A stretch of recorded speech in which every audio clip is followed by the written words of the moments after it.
Something kind of amazing happened this week, inadvertent honesty from ABC News. Turns out that TV networks really are as corrupt as you thought they were, maybe some of the most corrupt institutions in American life, and that's saying a lot.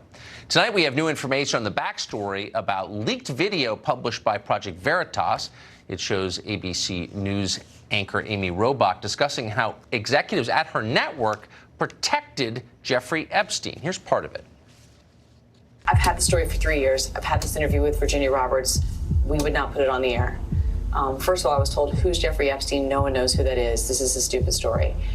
Then the palace found out that we had her whole allegations about Prince Andrew and threatened us a million different ways. We were so afraid we wouldn't be able to interview Kate and Will that also quashed the story. And then Alan Dershowitz was also implicated in it because of the planes. She told me everything. She had pictures. She had everything. She was in hiding for 12 years. We convinced her to come out. We convinced her to talk to us.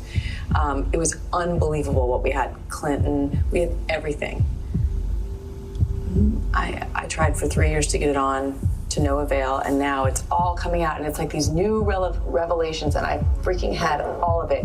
I'm so pissed right now. Like, every day I get more and more pissed because I'm just like, oh my God, what we had was unreal. So this comes out, and ABC scrambles, really scrambles. Now, not to find out who or why this tape was suppressed, why network executives protected Jeffrey Epstein, of all people. No. They scrambled to find and punish the person who leaked the tape. They're much more committed to butt covering than they are to truth exposing. Katie Pavlich is editor of Town Hall, and she joins us tonight. So, Katie, there's really no, and I want to say what I said last night, which is watching this, good for Amy Robach. It's every time I watch this, I think, she seems like a sort of a real journalist. Good for her. Mm-hmm. There's no question executives at ABC protected Jeffrey Epstein. Why do you think they did that? Well, because their star anchor's name is George Stephanopoulos. And of course, George Stephanopoulos worked as Bill Clinton's communications director at the White House. And when was all of this information being given to Amy Robach at ABC? When did she bring all of this to her executives to say, we should put this on the air? Oh, right before a 2016 presidential election when Hillary Clinton was running on the Democratic ticket. Now, to give you the backstory on George Stephanopoulos' own connections to Jeffrey Epstein, Jeffrey Epstein held a dinner party at his house after Jeffrey Epstein served 13 months in prison for the first time he went to jail for soliciting prostitutes who were underage. And the reason can you stop right there? So you're saying that at the time Amy Robach took this story to her superiors and they said, I don't know who Jeffrey Epstein is, his name was already all over the news as a convicted sex offender. Yes, he had already been to prison. Okay. And then after that, he held a fancy party at the same townhome where he molested a number of women and brought other men to molest girls and women. He held a party where Prince Andrew was present, and George Stephanopoulos was then at the party. And later, when he was indicted again over the summer for even more egregious crimes before he was found dead in his jail cell, he issued an apology and said, it was bad judgment for me to go to that dinner party after he had been in prison.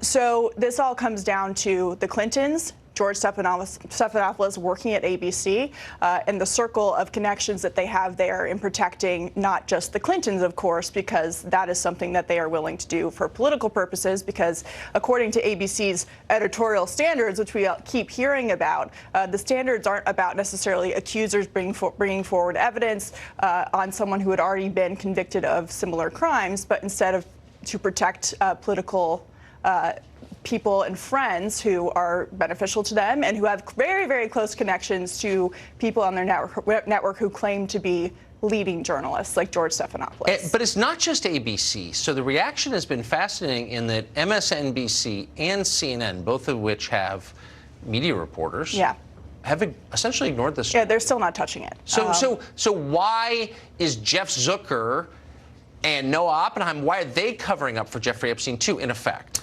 Well, I think it has to do with politics, but we don't have a smoking gun video as we do through Project Veritas with what ABC was doing. Right. I don't know why they're not covering it. Maybe because the political implications for who Jeffrey Epstein was connected to happens to be people who they have supported over the years and held fundraisers for and donated money to. You know, George Stephanopoulos also had to apologize on air a couple of years ago for hiding the fact that he donated $75,000+ to the Clinton Foundation while he was covering a presidential election that happened to include Hillary Clinton herself. And I just want to say one more thing about Project Veritas. You know, when they first came on the scenes, James O'Keefe and took out Acorn for what they were doing in terms of illegal behavior in 2010, George Stephanopoulos interviewed James and accused him of being a white supremacist. He accused him of not being a real journalist, of being an activist.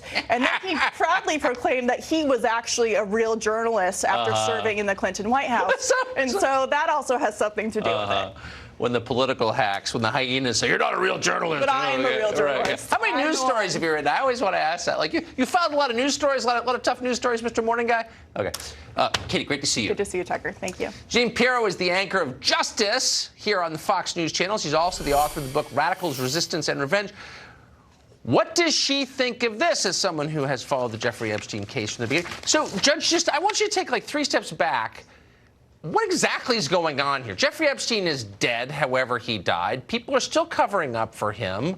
Who was he working for? How did he get so rich? What was his actual business? Was he in the employ of a foreign government? Like, what is this story really about? No, seriously. You know what this story is about? This story is about money and power and masters of the universe. This story is about the type of crime that has been going on since the Roman days. It's about pedophiles. It's about the exploitation of young women for the gratification of men who can afford it. It's about a secret society of men who share the same predilections and who have money and power and understand that they're not going to let the other one go, you know, be blamed or in any way be sentenced for what has happened, for what he or she has done. Look, Epstein was in 2005 arrested in Florida. The United States Attorney Acosta took the case and literally gave everyone connected with Epstein, Tucker, a get out of jail free pass by giving them in perpetuity immunity from prosecution forever. Now, when you think about it, I've been in law enforcement 32 years. I never heard of anything like that, neither has anyone I know. No. It is the rich friends, the powerful friends, the masters of the universe who got this protection. And, you know, Amy Robach, to her credit, she had the story. And, you know, just like you just talked about, the truth is you could have run this story. You could have had this woman. I could have proven this case in a criminal courtroom beyond a reasonable doubt without further corroboration. So what, I mean, what happened? Have you talked to people at ABC? You know a lot of people. What, Well, I mean, what did people look, inside the network say?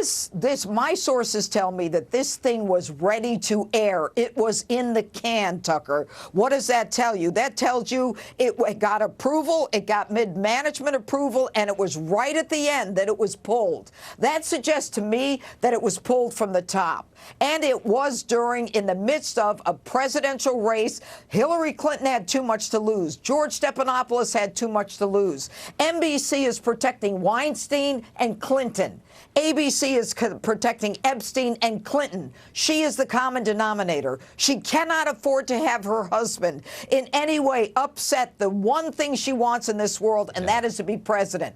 He lied when he said he was on the Lolita Express, the plane that took them to the island where they had sex with these young women. What do you say, 4 times? We now know from the plane logs it was dozens of times. Liar. So Amy Robach, I'm sure, is right. Buckingham Palace pushed back, Dershowitz pushed back. But, you know, that doesn't matter because we're still talking about Buckingham Palace, even though Prince Andrew's out there. No, it's totally true. And I would say the overview is the people in charge who've done a very crappy job running this world know they're losing control. And they're getting hysterical about it. And they're trying to suppress information about their misdeeds. And I hope it doesn't work because they deserve to be exposed. Judge, great to see you tonight. I hope you'll come back on this. Let's keep pulling the threads. I will. I love this case. I do, too. Good to see you.